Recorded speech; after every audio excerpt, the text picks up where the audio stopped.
Tudo bem, doutor Paulo. Oh, que maravilha, imenso. Uma honra estar aqui com você, doutora. Paulo foi aluno nosso, assim, não foi diretamente meu aluno, mas participou de algumas pesquisas do IPESC Perfeito. e, assim, sempre muito ativo. Era aquele aluno que cavava, que destacava.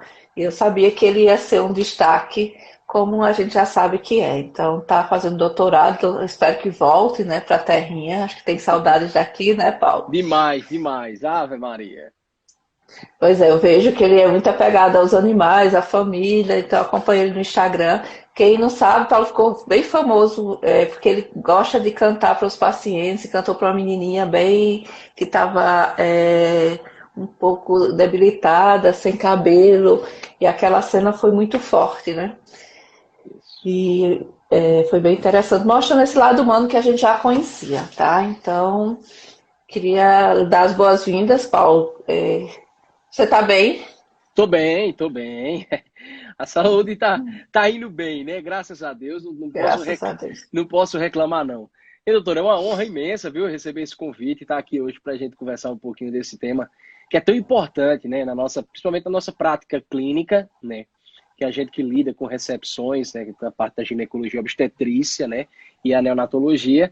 E estou muito feliz em poder lhe encontrar, pelo menos virtualmente aqui, e matar um pouco dessa saudade. Dizer que quando eu falo o seu nome aqui na USP de Ribeirão Preto, todo mundo sabe quem é a doutora Adriana Mello. Pode ter certeza disso. Eu fiquei de lhe passar esse feedback e a memória foi falhando e eu disse, nunca consegui passar essa mensagem para você. Mas é bom, mostrando que a gente pode fazer ciência em qualquer lugar, mesmo com as dificuldades, né? Você vê como a gente tinha dificuldade naquele tempo, as dificuldades também continuam, mas dizer que a gente pode fazer o diferencial e ver que eu fico muito feliz em ver os jovens fazendo essa diferença, né? Eu fico muito feliz também quando eu acompanho a sua atuação aí. Mas Perfeito. vamos lá falar sobre isso, porque eu acho que a medicina tem mudado muito. Eu digo aos meus alunos que a gente está vivendo a medicina real mesmo nos últimos 10, 15 anos, que foi quando a gente começou a entender processos que a gente não entendia antes, que a gente também intervia muito, e depois a gente vê que tem que intervir menos, tem que deixar ser mais natural, porque a natureza sempre é muito sábia, a gente tem que imitar mais a natureza. Então eu queria que você já começasse a falar um pouquinho sobre isso. Quando um bebê nasce, a gente está falando daquele bebê normal, né? Depois a gente pode até falar dos complicados. Mas nasce um bebê, nasce bem. Como receber esse bebê? Como o obstetra deve fazer essa interação obstetra-pediatra, né? Que é uma equipe, né? Como deve ser feita essa recepção? Perfeito, perfeito. Então a gente tem em mente duas grandes possibilidades de recepção do recém-nascido. A primeira recepção que nós temos é do recém-nascido pré-termo, né? Que a gente classifica essencialmente com 36 semanas e 6 dias, ou seja, 37 semanas incompletas, né? E o recém-nascido a termo, que é acima de 37 semanas completas. E essa variação em termos técnicos ainda varia um pouco em termo ao pré-termo, porque a nossa forma de recepcionar a criança, ela é modificada de acordo com a idade gestacional. Se a criança tiver menos de 34 semanas, nós vamos ter uma abordagem diferente. Se nós tivermos uma criança acima de 34 semanas, nós vamos ter um outro tipo de abordagem. Mas vamos lá, vamos falar então da criança que vai nascer a termo, né? A nossa criança que está ali, que está feita a sua gestação, que a gente fala dos 270 dias, né, da gestação, e ela está pronta para vir ao mundo. Quando a criança vai nascer, seja ela por via vaginal ou seja ela por via cesariana, o pediatra ele tem que ter em mente três perguntas para ser feito diante daquela possibilidade do nascimento. A primeira é: a criança que vai nascer é a termo? A segunda, a criança está chorando, está tendo movimentos respiratórios, está respirando. E a terceira é, a criança está tendo bom tônus? Então essas três perguntas, elas vão nortear a forma como a equipe vai gerenciar o nascimento dessa criança, tanto da equipe da obstetrícia quanto da equipe da neonatologia. Então a criança nasceu. Aquela criança eu perguntei, me disseram 38 semanas. Opa, então a primeira pergunta já foi respondida. É uma criança a termo. A criança começa a chorar, ela tem um choro vigoroso, né? Ela está respirando, ela está conseguindo fazer a aeração pulmonar. Então aquilo já me dá mais uma tranquilidade. E a terceira pergunta é se a criança está tendo bom tônus. Por quê? Para que a criança desenvolva um bom tônus, é sinal de que ela está tendo uma contratilidade cardíaca adequada para que aquele tônus ele seja preservado. Então a gente faz essa pergunta sobre o tônus, inferindo na possibilidade dela estar tendo uma frequência cardíaca adequada. Então, a partir do momento que ela me responde sim para essas 3 perguntas, a nossa orientação, né, em relação à recepção e ali aquele jogo, aquela conversa que nós temos com a obstetrícia, é tentar prorrogar. O primeiro passo de uma reanimação, de uma recepção adequada, é o clampeamento do cordão umbilical. E a gente sabe que atualmente isso tem sido um pouco controverso em termos de qual o melhor momento que a gente tem que fazer o clampeamento do cordão umbilical. Será que tem que fazer logo após o nascimento? Será que isso varia se o parto for normal, se o parto cesariano? Então eu vim aqui aproveitar esse momento para a gente conseguir desmistificar algumas informações a respeito desse clampeamento. Por exemplo, independente se é parto normal ou parto cesariano, se a criança nasceu bem, a termo, né, chorando e com bom tônus, eu posso retardar um pouco esse clampeamento do cordão. E o que é que as diretrizes falam a respeito do clampeamento tardio de cordão? O clampeamento tardio de cordão é um clampeamento que ocorre pelo menos 1 a 3 minutos após o nascimento. Então, esse é o primeiro passo para que a gente consiga fazer essa recepção adequada das nossas crianças. É tentar, ao máximo, retardar esse clampeamento do cordão. Mas, Paulo, por que a gente vai tentar retardar um clampeamento do cordão? Quais são os benefícios? Vamos lá. Os benefícios do clampeamento tardio do cordão são muitos. E a gente tem benefícios tanto para a mãe quanto para a criança. Por quê? Se a gente for pensar na criança, quais são os benefícios? A gente tem tantos benefícios precoces quanto benefícios tardios. A gente facilita o período de adaptação, ou seja, a gente facilita esse período em que a criança ela deixa de ser abastecida pela placenta e ela passa a utilizar os pulmões como força motriz para a oxigenação. E esse clampeamento tardio permite que haja um equilíbrio de pressões dentro da criança e isso vai fazer com que ela respire melhor. O clampeamento tardio vai facilitar, vai fazer com que haja uma oferta de volume para essa criança. Para vocês terem uma ideia, o clampeamento do cordão, que ele ocorre tardio em torno de 1 a 3 minutos, ele pode fornecer em torno de 40 ml por quilo de sangue a mais para esta criança. E se nós formos fazer contas, por exemplo, já pensando em outra parte, mas, poxa, é só sangue? Esse sangue, ele vem com nutrientes. E dentre os principais nutrientes que nós temos nesse sangue que passa para a criança, está o ferro. O ferro é um microelemento extremamente importante no neurodesenvolvimento da criança. Já está provado que o ferro exerce um poder importante na mielinização, na condução dos impulsos, no desenvolvimento dessa criança, seja em curto, médio e longo prazo. Para vocês terem uma ideia, quando a gente faz 40 ml por quilo a mais de sangue na criança, a gente fornece em torno de 75 miligramas de ferro. Isso é o suficiente para a gente dar substrato a essa criança pelos próximos 6 meses. Então isso interfere diretamente numa possibilidade futura dessa criança vir a desenvolver anemia ou não, por exemplo.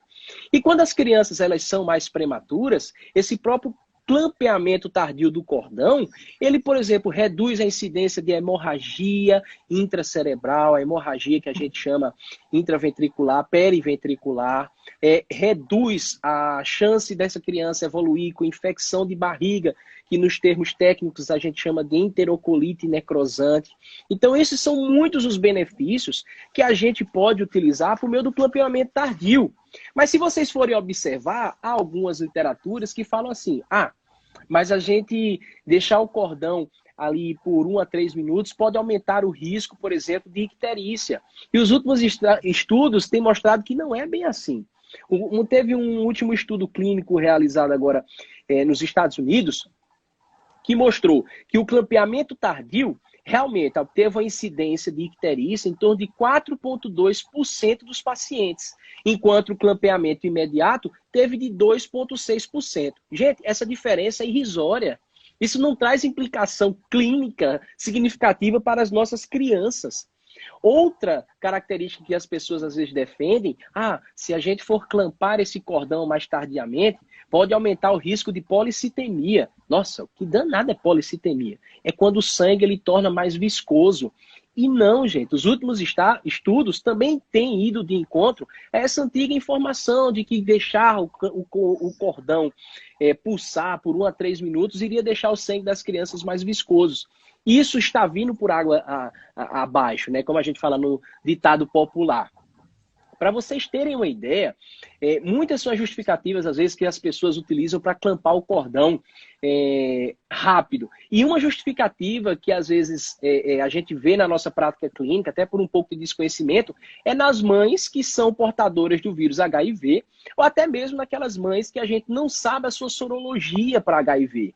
Muitos profissionais acabam realizando o clampeamento precoce desse cordão, mas os estudos mostram que não tem evidência nenhuma no aumento de transmissão para essas crianças. Por quê? Ela já vem ao longo da barriguinha recebendo aquele volume de sangue. Não vai ser ali 1 a 3 minutos, por exemplo, que vai mudar essa perspectiva, que vai expor mais a criança a um risco maior de, por exemplo, de ser transmitida pelo vírus do HIV. Então essas são informações extremamente importantes que a gente tem que ter em mente para a gente justificar o nosso clampeamento tardio.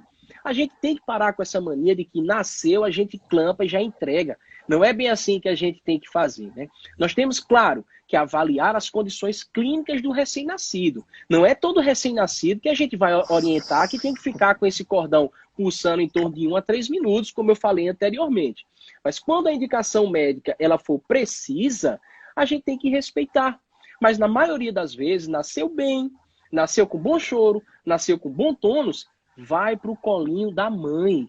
E olha, alguns estudos mostram também que até o posicionamento em que a gente coloca a criança na barriguinha da mãe, a gente tem que tolerar em torno de 10 centímetros a mais, 10 centímetros a menos, no nível da placenta, do intróito da placenta, vai fornecer essa quantidade de 40 ml por quilo adequadamente. Em torno de 1 a 3 minutos, esse sangue vai chegar nessa criança.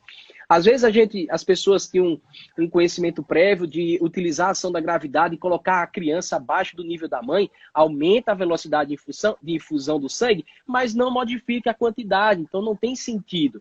E se a gente colocar a criança muito acima do nível da barriguinha da mãe, reduz essa troca de sangue que acontece logo quando a gente permite esse clampeamento tardio do cordão. E eu acho também, doutora, que a senhora poderia até complementar a minha fala, porque às vezes a gente fala só dos benefícios do recém-nascido, mas, por exemplo, um clampeamento tardio do cordão tem um papel extremamente importante na fase 3, ali, na última fase, né, da gestação, quando ele tem uma interferência na contenção do sangramento, né, diminuindo a incidência de sangramento nessas mulheres, né, doutora?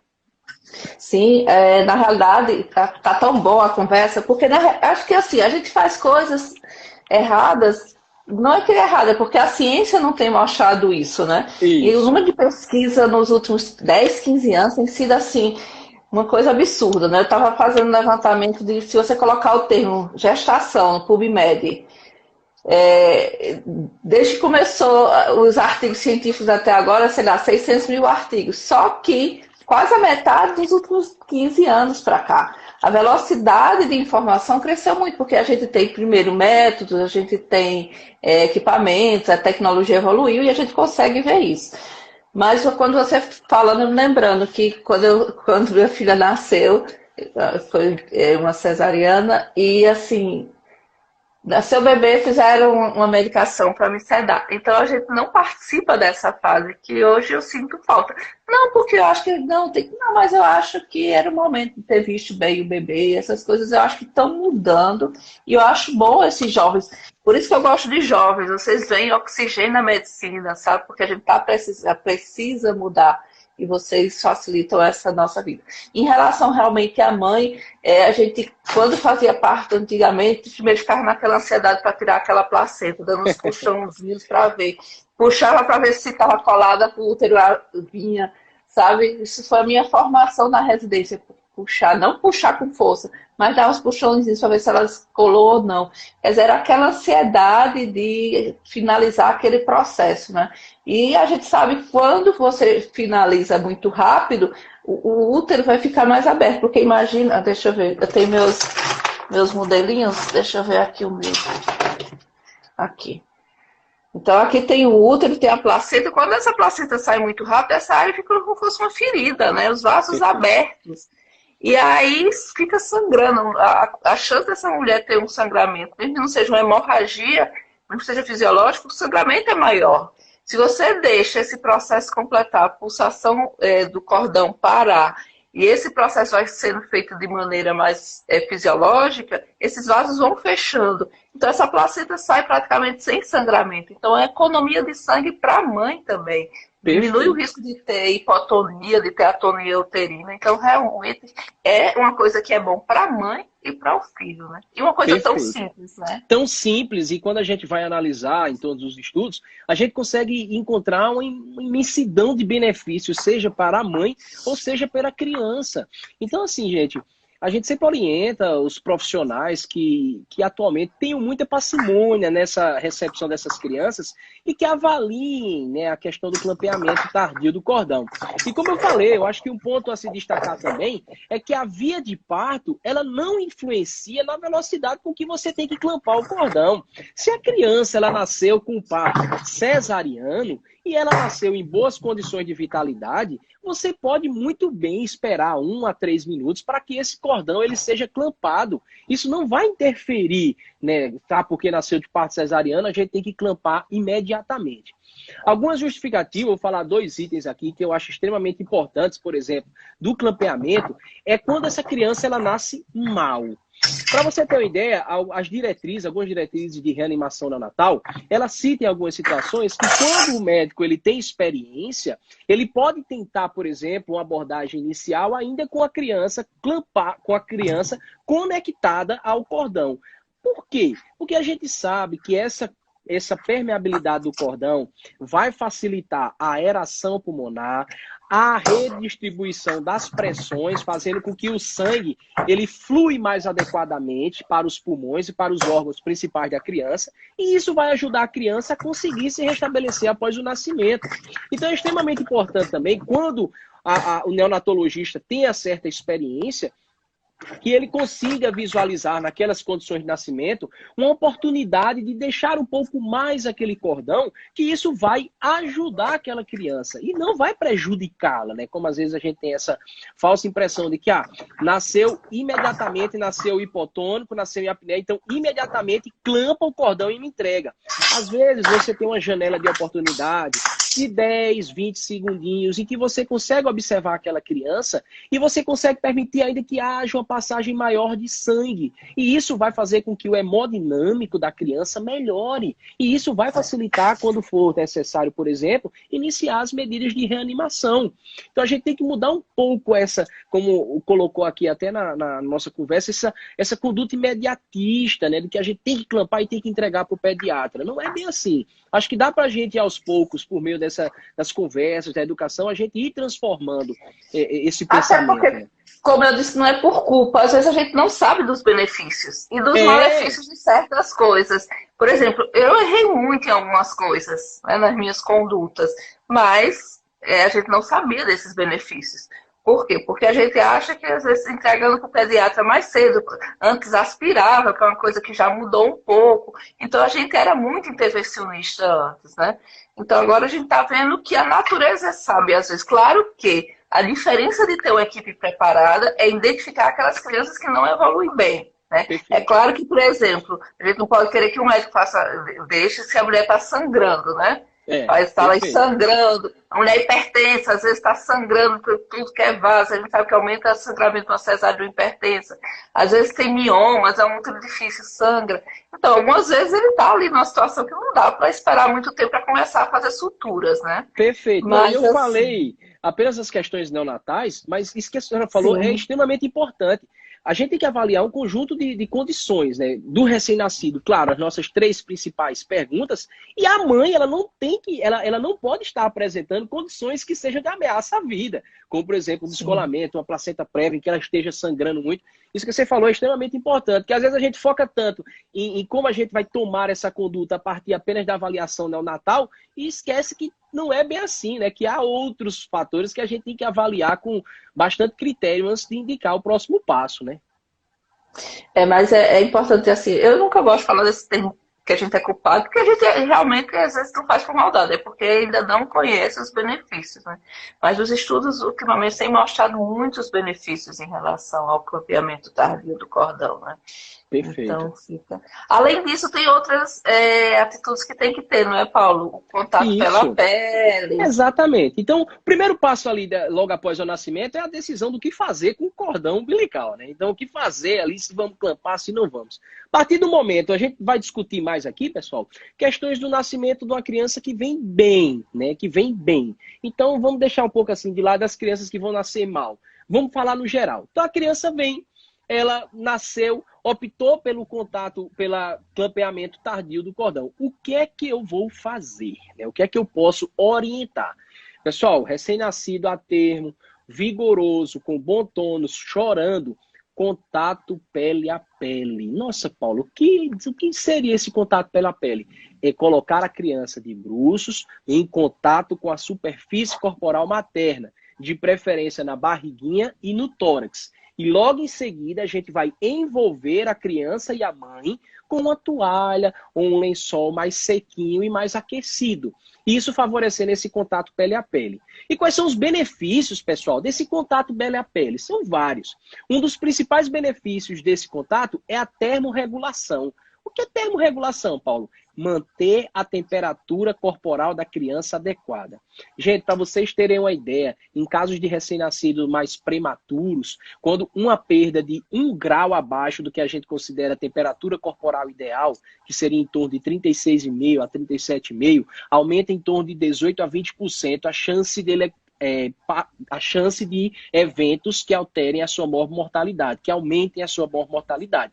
Para vocês terem ideia de como a questão da termorregulação ela é extremamente importante, principalmente nos recém-nascidos mais pré-termos, que não tem tecido celular subcutâneo, que tem um sistema autônomo ainda imaturo, que tem uma superfície corporal, por exemplo, de cabeça muito grande, então acaba perdendo muito calor. Então a gente tem que estar atento, porque essas baixas temperaturas favorecem eventos negativos. E quais seriam esses eventos negativos, Paulo? Um dos principais é o sangramento na cabecinha. Então, logo após nascer, na criança, ela estando bem, a gente faz esse contato pele a pele. Esse contato pele a pele ele é extremamente importante por vários motivos. Primeiro, termorregulação do recém-nascido. Segundo, afetividade e fortalecimento do vínculo da mãe com a criança. Isso é extremamente importante, pessoal. A criança, logo após que ela nasce, ela está no período que a gente chama de inatividade alerta, em que ela está ali observando, ela vai fazer aquele primeiro contato com a mãe dela, aquele contato visual. E fora isso, pessoal, há um evento atualmente que está sendo muito debatido na prática da neonatologia, que a gente chama de breast crawl. Breast crawl. O que seria esse breast crawl, Paulo? É quando você coloca a criança na superfície abdominal materna e você simplesmente observa ela por 30 a 60 minutos. E vocês vão ver que a criança naturalmente vai procurar o seio materno e iniciar por si só a amamentação. Isso é um evento maravilhoso, um evento lindo, e que isso é fortalecido e favorecido pelo contato pele a pele que acontece após o nascimento. Há até um site na internet, se vocês quiserem depois dar uma olhadinha, que é o BREASTCRAWL.org, né, que é junto com a Organização Mundial de Saúde, que ele fala muito desse fenômeno que acontece, né, desse reflexo logo após o nascimento, em que a criança, por si só, ela busca o seio materno para que ela inicie a amamentação ainda na primeira hora de vida. Então, isso são uma das inúmeras vantagens que o contato pele a pele vai favorecer tanto para a mãe quanto para a criança, né? Isso provavelmente vai ter algum impacto no risco de hipoglicemia, não é? Se a criança consegue amamentar, acho que travou novamente. Oi, Oi. voltei. Me ligaram aqui e acabou saindo. Ah, tá. E esse contato pela pele com a possibilidade de amamentação precoce pode também interferir na redução da chance de hipoglicemia, que é também outro problema na neonatologia, ou estou errada? Perfeito, perfeito. Então, porque quando essa criança nasce, eu até coloquei aí, o pessoal pediu para colocar o site. Eita, eu escrevi, faltou um T aqui, gente, só para eu colocar aqui, para que depois vocês vejam, breast crawl. .org. Eu vou fixar. Deixa eu ver aqui se eu acertei agora. Isso, perfeito, Breast Crawl. Então esse é um site da Organização Mundial da Saúde que você pode ir lá e ele fala desse fenômeno. Ele tem um videozinho lá disponível, que é em torno de 7 minutos, em que você vai observar lá todas essas vantagens desse reflexo, é considerado um reflexo. Logo quando a criança nasce, ele é colocado, isso foi um estudo realizado lá nas mães, principalmente nos países mais subdesenvolvidos, que eles colocavam na barriga da mãe, né, para fazer esse contato pela pele, e eles observavam que naturalmente a criança ia buscando o seio materno e iniciava a amamentação ainda na primeira hora de vida. E quando você inicia a amamentação na primeira hora de vida, é uma cascata de reações. Por exemplo, a sucção vai estimular a secreção de ocitocina endógena na mulher, que vai estimular a produção, e isso vai levar ao aumento na produção, consequentemente maior disponibilidade de leite, consequentemente melhor manutenção dos níveis glicêmicos dessa criança. Então tudo isso é uma cadeia de reação que vai ajudar no melhor conforto e na melhor evolução dessa criança. Sim.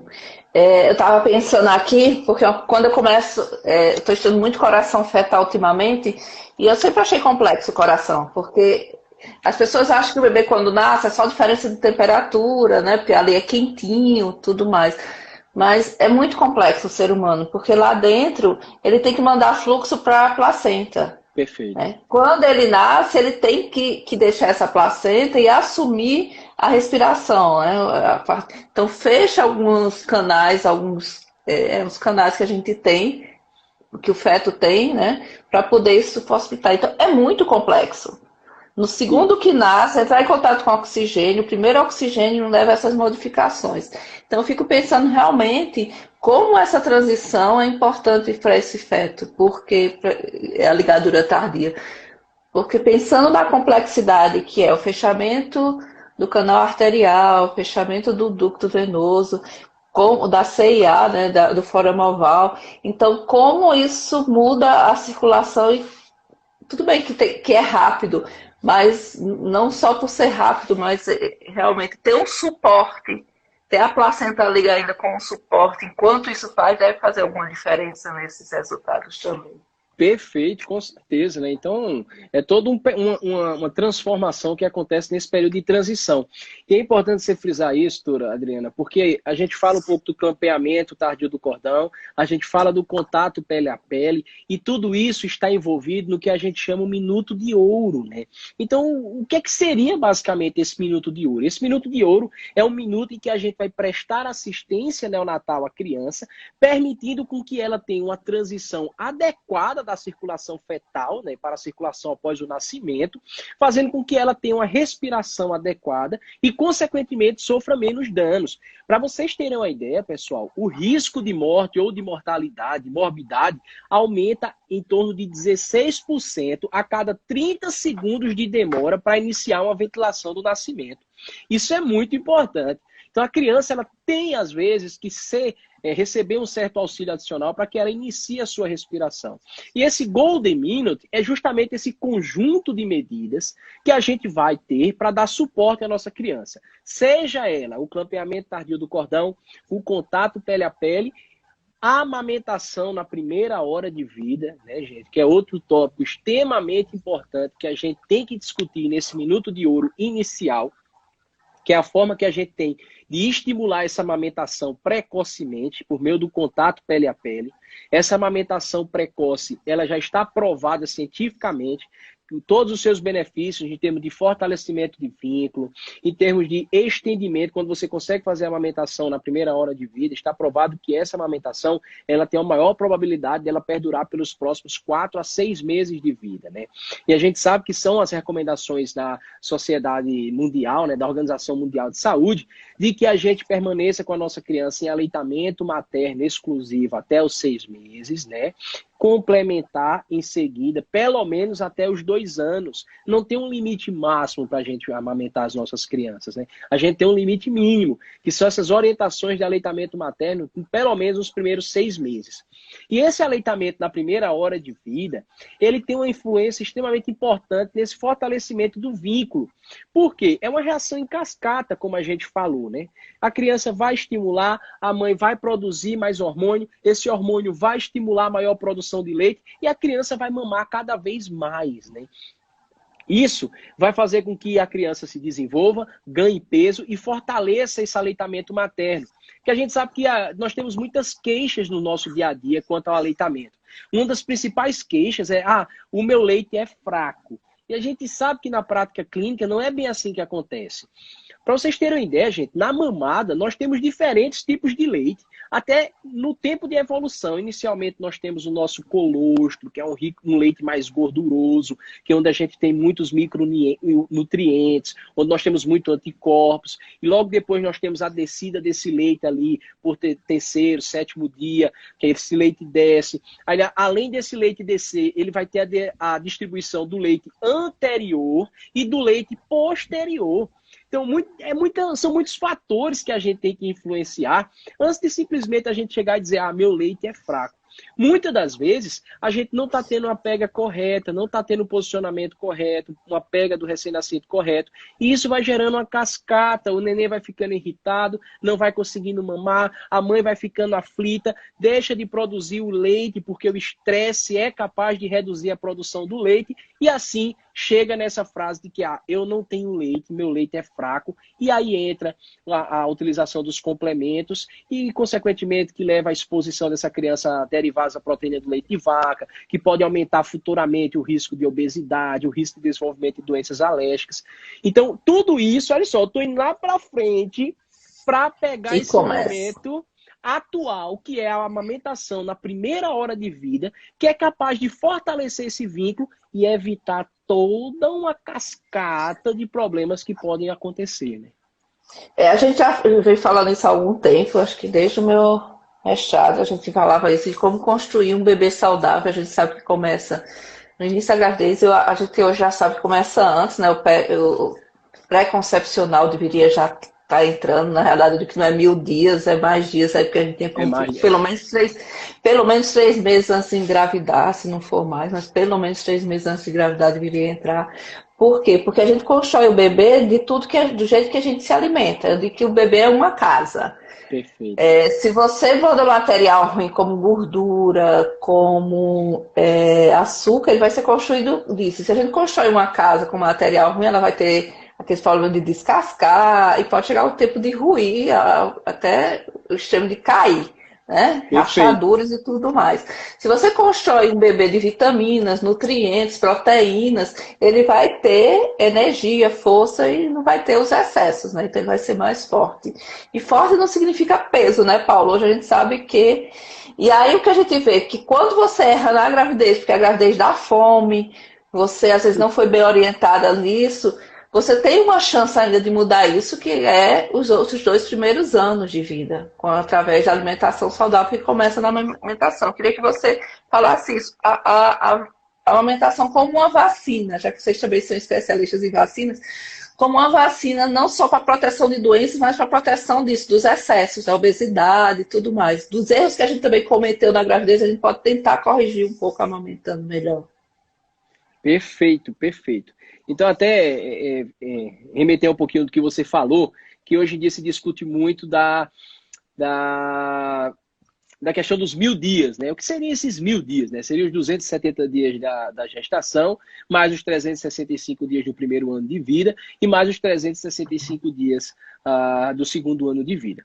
Gente, a amamentação é uma coisa tão séria que teve um estudo grande que participaram, um estudo retrospectivo, participaram 42 países, dos quais esses 42 países, eles eram responsáveis por 90% das mortes em crianças abaixo de 5 anos no mundo, e eles foram tentar encontrar quais seriam as condições que poderiam ter, quais seriam as intervenções individuais que nós poderíamos exercer para tentar reduzir essa taxa de mortalidade que é tão alta. E esse estudo evidenciou que o aleitamento materno exclusivo é uma medida individual que pode reduzir em torno de 13% a quantidade de óbitos em crianças menores de 5 anos. Gente, é muita coisa. Assim, é uma coisa que isso deveria estar sendo propagado nos 4 cantos, para que todas as pessoas tivessem acesso a isso, né? Da capacidade que o aleitamento materno tem, de forma isoladamente, de reduzir alterações e consequências que poderiam afetar essa criança futuramente. Ou seja, é salvar vidas, né? O aleitamento materno, ele vem como salvador de vidas. E a gente sabe também que, além da criança, né, o aleitamento materno, né, doutora, ela reduz, por exemplo, o risco de neoplasias maternas, né, doutora? Sim, câncer de mama, infarto na mãe, né? As doenças, as dislipidemias, porque na verdade você está dividindo ali, né? O seu excesso de colesterol, que o bebê precisa de gordura, né? A gente fala muito do excesso, mas o leite humano tem gordura. Então, assim, é importante fazer esse equilíbrio. E assim, e a gente pensa também, além desses primeiros anos, tem as doenças do adulto, né? Porque a gente Perfeito. tem visto hoje que, apesar dessa evolução toda, por conta dos fast foods começando cada vez mais cedo, da grávida que ganhou peso em excesso, das crianças já nascendo. A gente teve um trabalho aqui no IPES que a gente viu que as crianças já estavam nascendo com dislipidemias, com resistência à insulina.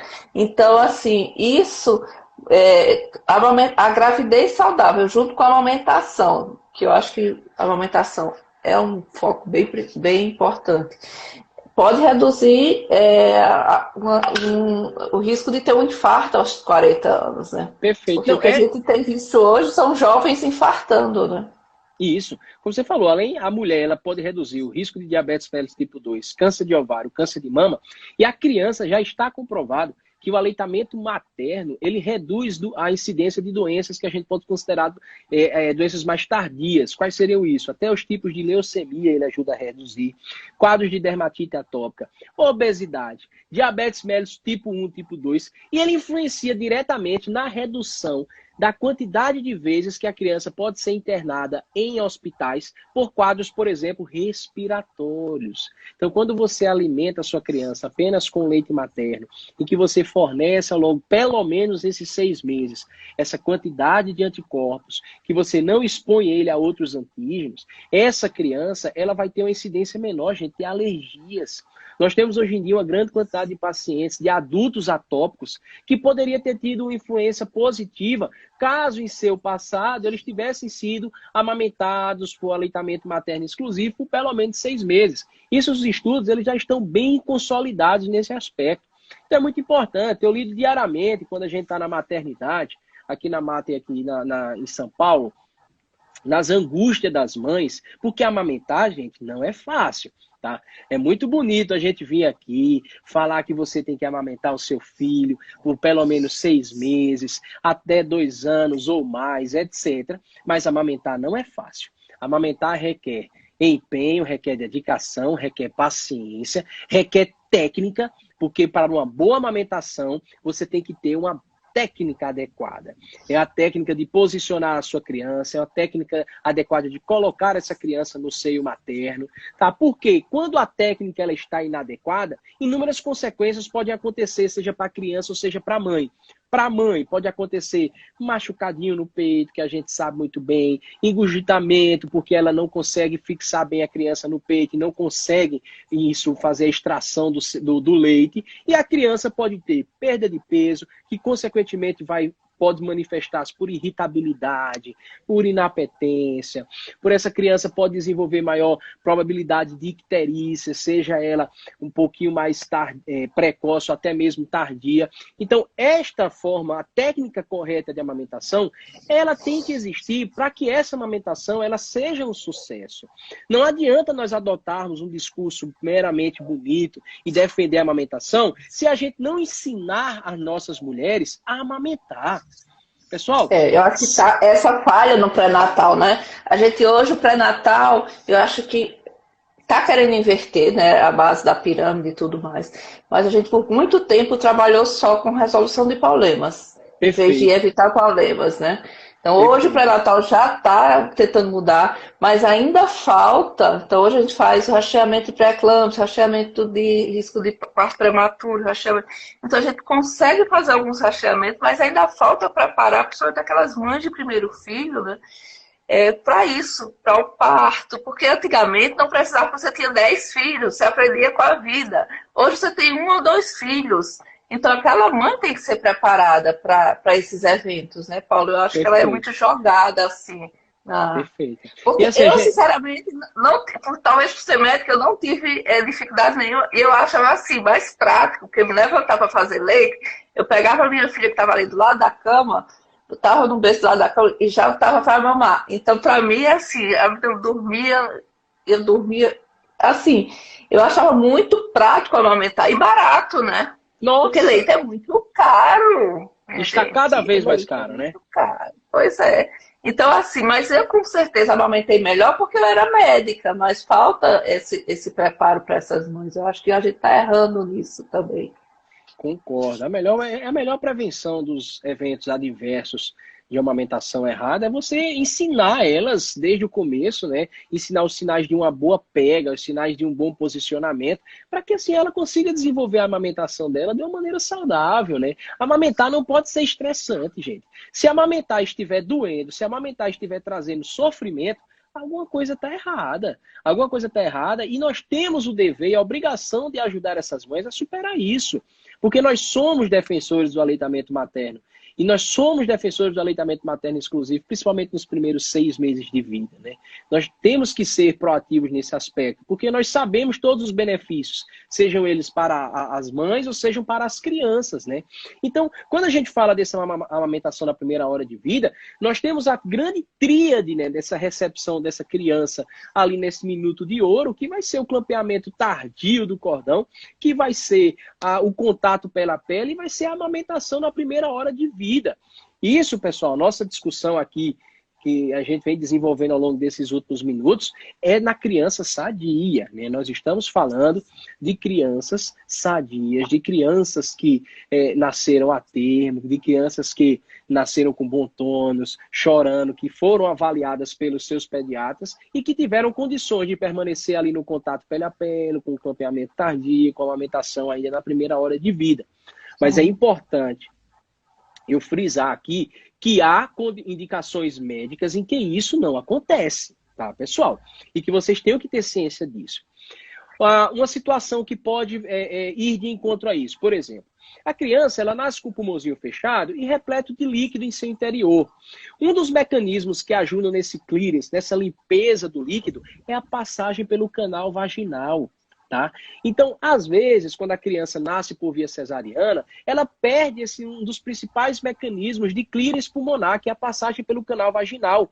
Então, essa criança, ela pode nascer com um pulmãozinho um pouquinho mais encharcado.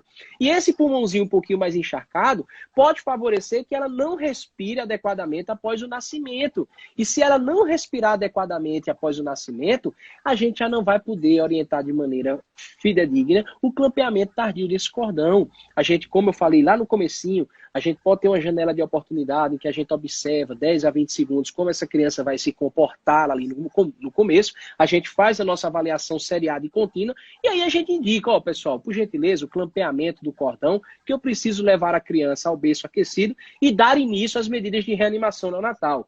É importante que eu frise algo muito sério para que as mães não fiquem, as futuras mamães não fiquem aflitas. Apenas uma em cada 10 crianças, elas vão precisar ali da medida inicial. Qual seria essa medida inicial? Clampeamento, berço aquecido, aspiração de vias aéreas, secagem, trocagem de campos. Então, 1 em cada 10 crianças precisam de uma assistência inicial. 1 em cada 100 crianças vão precisar passar para a segunda etapa do processo, que é a ventilação com pressão positiva, tá? E apenas 1 em cada 1.000 crianças é que vão precisar de manobras de reanimação cardiopulmonar, com massagem cardíaca e a utilização de drogas. Então, a grande e a imensa maioria das crianças nasce bem, e a outra grande e imensa maioria das crianças que, eventualmente, não nascem como nós gostaríamos que nascessem, vão resolver ainda nos passos iniciais, Eu sou um cara que eu tento ao máximo humanizar a nossa assistência de atendimento às nossas crianças, mas eu tento ser também o mais criterioso possível. Sim. Tá, pessoal? Senão você se perde, né? Você tem que pesar sempre risco-benefício, né? Eu acho que no mundo, toda vez que a gente é taxativo com alguma coisa, termina errando. Perfeito. Então, porque não amamentou. Às vezes você não consegue, tem um problema lá, tudo bem, vai no pediatra e vê a melhor maneira. A gente está falando em condições normais, ninguém vai... por exemplo, eu tive um estresse com 3 meses, meu leite secou. Então, você não consegue, às vezes, manter. Você ainda contenta, mas não dá. Também é como você disse, não pode ser um sacrifício. Tá? Perfeito. É claro que você pode não ter a mesma proteção, mas você está diante do que você pode. O melhor é esse, mas nessa situação, isso a gente não pode alcançar. O que a gente pode tem fazer a gente tem que desmistificar de que a mãe boa é apenas aquela que segue o que os protocolos estão orientando. E não é assim. Às vezes as mães, eu vou ser uma péssima mãe porque eu lá no momento eu pedi uma cesárea. Isso não existe, tá, pessoal? Eu vou ser uma péssima mãe porque aconteceu um problema comigo e eu não consegui exercer a amamentação como eu queria com minha criança. Pessoal, humanizar a medicina nada mais é do que individualizar o tratamento, certo? Os protocolos, eles existem para orientações, mas é dever do médico ele avaliar a família num contexto completo, seja ele social, político, estrutural, e que a gente consiga identificar individualmente cada problema que aquela família apresenta, porque nenhuma família é igual a outra. Por mais que eu chegue aqui e diga o aleitamento materno exclusivo nos primeiros 6 meses, é assim que tem que ser, é o que a gente está orientando, há situações, como você mesmo falou, Adriana, em que não tem como, em que não há condições, Sim. em que há estresses desencadeados, que levam à dificuldade de amamentação. E a gente tem que individualizar a nossa assistência. Você não vai ser menos mãe porque aconteceu um problema e você não conseguiu amamentar. Você não vai ser menos mãe se você tiver algum receio e simplesmente disser, nossa, eu não estou conseguindo, eu não quero amamentar. Cada mãe, cada paciente tem a sua história. E cabe a nós, médicos, individualizar esse atendimento. E a partir do que nós dispomos de evidências científicas, tentar auxiliar aquela família da melhor forma possível. A gente tem que mostrar o que tem hoje, né? De evidências, mas que nem sempre essas evidências são possíveis de ser seguidas. Perfeito. Às vezes a gente faz, às vezes fico discutindo isso, minha gente, isso é feito de tal maneira, em tal lugar. Às vezes aquela evidência, nem, por melhor que seja, às vezes nem se aplica à nossa realidade, né? De maternidade pública do interior do Nordeste, onde a gente não tem, às vezes, um equipamento como de ultrassom para guiar um procedimento. Então, as coisas, às vezes, têm que se adequar. É claro que a gente tem que se basear nessas evidências, a gente tem que seguir ao máximo, mas tem certas vezes que a gente não consegue. Vamos responder algumas perguntas, Paulo. Vamos. Tem uma mãe orgulhosa aqui, com toda a razão, né? Para quem não sabe, Paulo é filho da doutora Socorro Martins, que é uma pediatra de referência aqui em Campina Grande, no setor de vacinação, né? Depois a gente vai até falar com ela também sobre vacinas, porque a gente tem uns movimentos anti-vacina que são bem preocupantes, né? Que realmente... Cláudia está perguntando, Cláudia Oliveira, o que dizer da produção de leite apenas no segundo filho? Acho que ela não teve produção no primeiro filho e produziu no segundo. Pois é, Cláudia, o que é que pode ter acontecido, meu bem? Você estava na primeira gestação, você estava estressada. Será que algum profissional de saúde parou com você e disse, olha, é assim que tu vai colocar a tua criança no peito, é assim que tu vai pegar o teu filho, é dessa forma que tu vai oferecer teu seio a ele? Será que algum profissional de saúde chegou para você e foi capaz de lhe fornecer todas essas informações? Que às vezes é muito difícil, gente. A criança nasce, é o primeiro filho da mulher, ela não tem experiência, às vezes não tem uma mãe, não tem um conhecido que esteja perto para orientações quanto à mamada, e isso gera um desconforto, gera um estresse, e isso pode levar à redução na produção do leite. o fator psicológico ele é extremamente importante na amamentação. A mulher ela tem que estar bem consigo mesma para que ela consiga realmente amamentar. E o que é que pode ter acontecido? Algo do tipo, e você foi adquirindo experiência, e quando a sua criança, a segunda criança chegou, você já estava treinada pela vida. E isso facilitou com que você colocasse essa criança no peito, e isso facilitou com que você melhorasse a sua produção. Não quer dizer que, quer dizer que só no segundo filho que a gente melhora a produção? Acho que não. Eu acho que é como eu falei, cada mulher ela tem a sua história. Cada mulher ela sabe ali o que aconteceu, se o mecanismo, se o processo inicial foi bacana, se ela conseguiu ter as orientações ideais, se ela conseguiu ser bem assistida. Porque a gente sabe que às vezes tem maternidade que é alta com 24 horas e a mãe sai e chega em casa, olha para a criança e diz, meu Deus do céu, e agora? O que é que eu vou fazer? O que é que eu vou fazer? A gente entende, isso aí tem que ser entendido. Você não precisa se sentir culpada por isso. Jamais, jamais. Eu tenho certeza que você foi uma mãe maravilhosa pro primeiro filho e está sendo pro segundo. Pois é. Vanessa, uma pergunta mais para mim, 23 semanas, sentindo dores quando o bebê mexe, a barriga endurece. Fiz exames tudo normal. Tem que ver que exames fez. Fez um exame de urina, que é bem comum, infecção urinária, e não é normal doer quando o bebê mexe, tá? O movimento tem que ser prazeroso, né, Paulo? Não pode ter dor. E aí tem que ver se realmente pode ser um risco de parto prematuro. Sim, apareceu também aqui um cunhado orgulhoso aqui também. Mona, tem um cálculo renal, pode engravidar? Pode sim, toma bastante água. E vai dar certo. Médicos são muito imediatistas, difícil acreditar em um clampeamento. Um clampeamento tardio na cesárea. Na realidade, a gente foi muito acostumada na formação a entregar rápido o bebê. Isso. Porque a gente acreditava que ele precisava de cuidados. Então, isso foi um tempo em que a medicina era mais intervencionista, né? Principalmente a obstetrícia. Perfeito. Que a gente fazia epísio, que a gente pegava o bebê, cortava o cordão, entregava, ficava lá tentando apressar a placenta. Isso são conhecimentos que a gente vai vendo e a experiência ou a literatura, principalmente a literatura, vai nos ensinando. Como eu disse, a velocidade de publicação nos últimos anos tem sido muito grande e a gente tem aprendido. Então, o que a gente tem que ter aberto, eu vou fazer 50 anos esse ano, mas a gente tem que ter a mente aberta de que a medicina vai mudar. E se na minha época a medicina mudava com a velocidade de 10 anos, para esses jovens eles vão ter que saber que a medicina vai mudar a cada 6 meses. Então, assim, e olhe lá. Então, assim, as verdades não são absolutas. E que bom que a gente está aprendendo, né? Que bom que a gente está mudando e fazendo uma medicina mais verdadeira, porque baseada em ciência, e a gente observar as condutas, o que é que a gente fazia que não dava certo, o que é que a gente faz que dá certo. Então, o que dá certo para a gente, às vezes, não é o certo, mas por isso que a literatura vai nos orientar. Eu acho que essa nova geração tem essa vantagem de ter sido formada com essa ideia de que os artigos científicos vão nortear nossas condutas.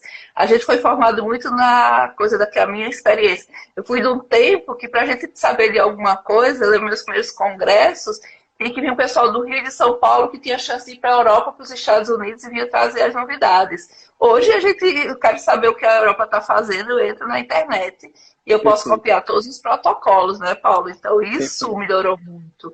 Então, assim, não é culpa de ninguém. Eu acho que a gente só tem que ter a mente aberta para modificar, né? O nosso comportamento, porque é muito difícil. Imagina você que dirige o carro sem cinto de segurança, aprendeu a dirigir sem cinto, sem ligar a seta, né? As pessoas que aprenderam sozinhas. Nunca liga a seta, né? E a gente vê hoje gente que não liga a seta. Porque mudar comportamentos é difícil, né? É difícil. Então, isso é uma luta. Um exemplo na neonatologia. Quando eu entrei na neonatologia, na pediatria, eu tinha escutado da possibilidade de, por exemplo, você prestar assistência inicial, como eu digo, uma aspiração de vias aéreas com a criança no colo da mãe, ainda com um cordão pulsando, eu achava que era meio tipo surreal. Nossa, como será isso é possível? E atualmente os estudos vêm mostrando que é benéfico até às vezes, se o pediatra que estiver prestando assistência tiver experiência, claro, talvez isso possa acontecer. E a gente não sabe como vai ser futuramente, né? O que é que a gente vai descobrir de novo, né? Como é que a gente vai abordar nossas crianças? Eu acho que o importante é a gente estar sempre buscando evoluir, né? Que a gente esteja sempre buscando melhorar para que a gente consiga assistir da melhor maneira possível as nossas crianças, né? Sim. E quando a gente vê os resultados bons, né? Então a Perfeito. gente vai ficando mais. Cuba perguntou de novo, como fazer o contato pela pele, então, nesses casos, os 3 primeiros, se o nível pode ser ruim para o retorno venoso. O contato pela pele pode ser um pouco depois também, né? Como é que Pode, vocês pode. fazem? A gente, como eu falei, a gente tem um nível que a mãe geralmente ela fica na posição a posição que ela quiser, né? Na maioria das vezes ela fica em decúbito e a gente tenta posicionar a criança naquele nível da placenta, 10 centímetros ali acima, para que esse fluxo ele permaneça constante desses primeiros 1 a 3 minutos. E há também, gente, a possibilidade, quando a criança não nasce bem, que ela é clampada o cordão, levada ao berço aquecido, como eu falei, 1 em cada 10 crianças é que vão precisar dessa medida. O restante, coloquei lá, já vai resgatar, já vai ficar bem. E quando a criança fica bem, com bom tônus, chorando, ativa, a gente pode liberar o contato pele a pele. Então, o contato pele a pele ele pode acontecer de maneira imediata após o nascimento e ele também pode acontecer em torno de 1 a 2 minutos após, caso a criança precise de um suporte adicional do pediatra. Outra coisa que é importante, né, Paulo? Talvez você a paciente converse, a pessoa converse com o seu obstetra. Uma coisa que a gente não faz muito aqui é conversar sobre isso, como é que vai ser o parto. Um plano de parto, mesmo que você não vá querer fazer tudo, mas assim, a senhora faz. Porque eu acho que você tem que respeitar a experiência do seu médico. Isso. Né? Aquele médico diz, não, eu não faço parto normal de jeito nenhum, eu sou cesarista. Então, ele está sendo real com você. Se você quer um parto normal, você tem que procurar aquele obstetra que tem mais experiência, mais em parto normal, né? Então, é bom perguntar, a pessoa perguntar como sendo cesárea ou parto normal. Você gosta do contato pela pele? Sua equipe pratica essas boas práticas em termos da hora do parto? Né? Isso é uma conversa que eu acho interessante ter com o obstetra antes do parto. Para Né? você ter uma ideia, o plano de parto ele foi inicialmente regulamentado pela Organização Mundial de Saúde em 1986. Então, o plano de parto, isso assim, de conversar, é uma coisa tão antiga que às vezes a gente esquece de colocar em prática, né? E que facilitaria, resolveria tantas angústias se fosse uma conversa simples, uma conversa franca, em que eles tentassem estabelecer como é que a mãe queria, como é que eles vão desenvolver esse parto, né? E algo tão antigo que poderia nos ajudar bastante hoje em dia, né? Exato, porque eu acho que a gente também tem que respeitar. Quando sou paciente, eu não gosto de mexer na conduta médica. Mas se eu discordo, o que é que eu faço? Mudo a equipe, né? Então, assim, mas aí antes conversa, por que você discorda disso, né? Porque talvez uma coisa que pra gente tá de um jeito, pra outra é de outro. Mas eu acho que esse bate-papo é fundamental, né? Porque o Perfeito. médico, eu digo que é a mesma coisa, médico e cabeleireiro, quando você vai para outra cidade, que tem que ir para uma festa, que você não sabe quem vai ajeitar seu cabelo, é uma coisa bem estressante para a mulher. Então, na hora, o médico você tem que ter confiança para perguntar alguma coisa. Sua conduta é baseada em quê? Né? Em mais experiência, mais em evidência clínica, quais são suas condutas? Em relação ao parto, o que é que o senhor gosta, o que é que a senhora gosta, né? A sua equipe pratica ou não, ou termina e leva logo para o berçário. Então, eu acho que isso é bom se estabelecer para não ter depois, por que não fez isso? Até porque se não fizer e você conversou antes, provavelmente é porque o seu bebê não tinha condições ou alguma coisa na cirurgia, né? Porque cirurgia a gente sabe que é um imprevisto, né? Você está Perfeito, fazendo perfeito. uma cirurgia, começa a sangrar, sangrar, sangrar, e você realmente não vai poder dispor desse tempo, né? Então é bom conversar antes para depois não achar que não fez porque não queria ou porque não acreditava, né? Isso. Perfeito, perfeito, né? Está acabando o nosso tempo. Eu queria agradecer, realmente é um orgulho nosso ter você como campinense. Esperamos ansiosa a sua volta. Você está fazendo doutorado em que tema? É um tema novo, é investigação de volume corrente em recém-nascidos por meio de uma máquina não invasiva que a gente chama de Timpel, né, por uma tecnologia chamada impedância elétrica. E é uma forma da gente, por exemplo, avaliar o padrão respiratório das nossas crianças e tentar identificar alterações sem radiografar, sem expor essa criança à radiação, né? Então, o TIMPO, ele utiliza, por meio da resistência com que o ar ele exerce nos pulmões, e aí a gente avalia, às vezes, se tem um processo pneumônico, se tem uma atelectasia, se tem um pneumotórax, a gente está tentando descobrir aí se dá certo. Ah, que legal. Vai dar sim. E aí nos mantém informado quando tiver pronto. Tá bom. Queria agradecer, queria que você fizesse as considerações finais, aconselhando essas mães, né? Essas mães ansiosas que sempre querem o melhor para seus filhos. Com certeza os obstetras e pediatras também querem o melhor para essa criança. Quais são as suas considerações finais para essas mães?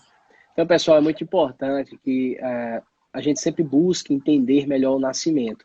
Como a doutora Adriana falou, se você está aí grávida e você está com a possibilidade de ter uma criança, tem uma conversa sempre muito aberta com a equipe que vai participar dessa recepção, para que vocês transformem o momento num momento de amor. Tá? Esse momento de amor ele tem que ser mágico para vocês, independente de se for para o parto normal, para o parto cesáreo, ele tem que ser um momento mágico. Tá? E que vocês tenham em mente que, às vezes, as crianças precisam de uma assistência adicional e pode fugir um pouco da nossa programação inicial. E isso acalma teu coração, acontece. Você tem uma equipe boa, uma equipe médica boa, de profissionais de saúde bons ao seu redor, com certeza a sua gestação ela vai ser bem conduzida e o nascimento vai ser maravilhoso.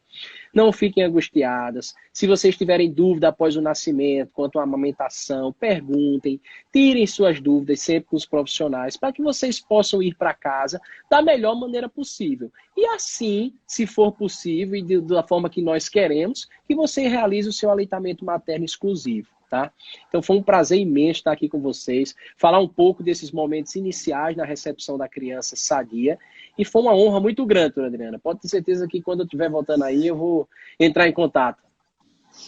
Vai ser um prazer tê-la aqui em Campinas, a gente precisa de sangue novo. Eu adoro sangue novo na medicina, porque nos faz circular aí a oxigenação no nosso cérebro. Socorro está dando parabéns pela realização dessa excelente live com pessoas tão maravilhosas. Fique esperando, Socorro, que a gente vai fazer uma sobre vacina, da gravidez à infância, porque a gente precisa também questionar esse movimento anti-vacina que é tão perigoso nos dias atuais. Perfeito. Foi um prazer, Paulo. Muito obrigada. Eu que agradeço. Um abraço. Tchau. Tchau. Tchau, mãe.